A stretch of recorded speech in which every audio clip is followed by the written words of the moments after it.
Job അധ്യായം 42. ജോബിൻ്റെ നീതീകരണം. ജോബ് കർത്താവിനോട് പറഞ്ഞു, അങ്ങേക്കെല്ലാം സാധിക്കുമെന്നും അങ്ങയുടെ യാതൊരു ഉദ്ദേശവും തടയാനാവുകയില്ലെന്നും ഞാൻ അറിയുന്നു. അറിവില്ലാതെ ഉപദേശത്തെ മറച്ചുവെക്കുന്നവൻ ആരാണ് എന്ന് അങ്ങ് ചോദിച്ചു. എനിക്ക് മനസ്സിലാകാത്ത അത്ഭുതകരമായ കാര്യങ്ങളെക്കുറിച്ച് ഞാൻ പറഞ്ഞുപോയി. കേൾക്കുക, ഞാൻ സംസാരിക്കുന്നു, ഞാൻ ചോദിക്കും, നീ ഉത്തരം പറയണമെന്ന് അങ്ങ് പറഞ്ഞു. അങ്ങയെക്കുറിച്ച് ഞാൻ കേട്ടിട്ടേ ഉണ്ടായിരുന്നുള്ളൂ, എന്നാൽ ഇപ്പോൾ എൻ്റെ കണ്ണുകൾ അങ്ങയെ കാണുന്നു. അതിനാൽ ഞാൻ എന്നെ തന്നെ വെറുക്കുന്നു, പൊടിയിലും ചാരത്തിലും കിടന്ന് ഞാൻ പശ്ചാത്തപിക്കുന്നു. കർത്താവ് ജോബിനോട് ഇങ്ങനെ സംസാരിച്ചതിനു ശേഷം തേമാന്യനായ എലീഫാസിനോട് അരുളിച്ചെയ്തു, എൻ്റെ ക്രോധം നിനക്കും നിൻ്റെ 2 സ്നേഹിതന്മാർക്കുമെതിരെ ജ്വലിക്കുന്നു.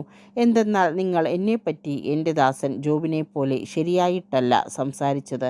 അതിനാൽ ഇപ്പോൾ തന്നെ 7 കാളകളെയും 7 മുട്ടാടുകളെയും കൊണ്ട് ജോബിൻ്റെ അടുക്കൽ ചെന്ന് നിങ്ങൾക്ക് വേണ്ടി ദഹനബലി അർപ്പിക്കുവിൻ. എൻ്റെ ദാസനായ ജോബ് നിങ്ങൾക്ക് വേണ്ടി പ്രാർത്ഥിക്കും. ഞാൻ അവൻ്റെ പ്രാർത്ഥന സ്വീകരിച്ച നിങ്ങളുടെ ഭോഷത്വത്തിന് നിങ്ങളെ ശിക്ഷിക്കുകയില്ല. നിങ്ങൾ എൻ്റെ ദാസനായ ജോബിനെ പോലെ എന്നെപ്പറ്റി ശരിയായത് സംസാരിച്ചില്ല. തേമാന്യനായ എലീഫാസും ശൂഹ്യനായ ബിൽദാദും നമാത്യനായ സോഫാറും കർത്താവ് പറഞ്ഞ പ്രകാരം ചെയ്തു. കർത്താവ് ജോബിൻ്റെ പ്രാർത്ഥന സ്വീകരിച്ചു. ജോബ് തൻ്റെ സ്നേഹിതന്മാർക്ക് വേണ്ടി പ്രാർത്ഥിച്ചപ്പോൾ അവനുണ്ടായിരുന്ന ഐശ്വര്യം കർത്താവ് തിരികെ കൊടുത്തു. അവിടുന്ന് അത് ഇരട്ടിയായി കൊടുത്തു. അവൻ്റെ സഹോദരന്മാരും സഹോദരിമാരും മുൻപരിചയക്കാരും അവൻ്റെ വീട്ടിൽ വന്ന് അവനോടൊത്ത് ഭക്ഷണം കഴിച്ചു. കർത്താവ് അവൻ്റെ മേൽ വരുത്തിയ എല്ലാ അനർത്ഥങ്ങളെയും കുറിച്ച് അവർ സഹതപിക്കുകയും അവനെ ആശ്വസിപ്പിക്കുകയും ചെയ്തു. അവർ ഓരോരുത്തരും പണവും ഓരോ സ്വർണ്ണമോതിരവും അവന് സമ്മാനിച്ചു.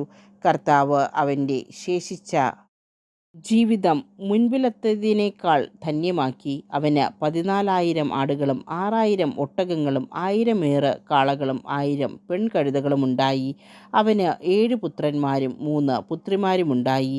മൂത്തവൾ ജമീമ, രണ്ടാമത്തവൾ കെസിയ, മൂന്നാമത്തവൾ കേരൻ ഹാപ്പൂക്ക്. ജോബിൻ്റെ പുത്രിമാരെ പോലെ സുന്ദരിമാരായ സ്ത്രീകൾ ആ ദേശത്തെങ്ങും ഉണ്ടായിരുന്നില്ല.